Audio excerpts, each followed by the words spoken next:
দিনটা ছিল 9ই অক্টোবর।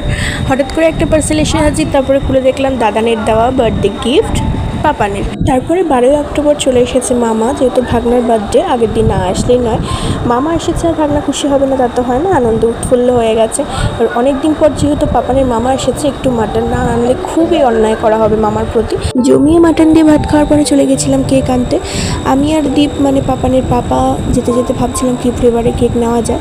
গিয়ে দেখলাম চকলেট ফ্লেভারের ভ্যারাইটিটা বেশি আছে আর দেখতেও ইয়াম্মি লাগছিল। দুটো চকলেট ফ্লেভারের কেক নিয়েছে, একটা দিদান দিয়েছে, একটা দিয়েছে কাকাই। নিয়ে বাড়ি চলে এলাম। রাত তখন 11:17। পাপান রাত 12টার কেক কাটার জন্য রেডি হয়েছে। দেখো পাপানকে কেমন লাগছে তোমরা কমেন্ট করে জানিও। রাত 12টা বাজতেই আমাদের হুজ্জুতি শুরু হয়ে গেছে। পাপান তো কেকটা নিয়ে রাত 2টো অবধি করলো। যাই হোক, সবাই মিলে একটু বলে happy birthday to you. Papan cake খাচ্ছে আর বলছে ভালো, আর সবাইকে তো সবসময় এক জায়গায় পাওয়া যায় না, তাই সবাইকে ভিডিও কলে নিয়ে পাপানের বার্থডেটা সেলিব্রেট করলাম। Tata, good night.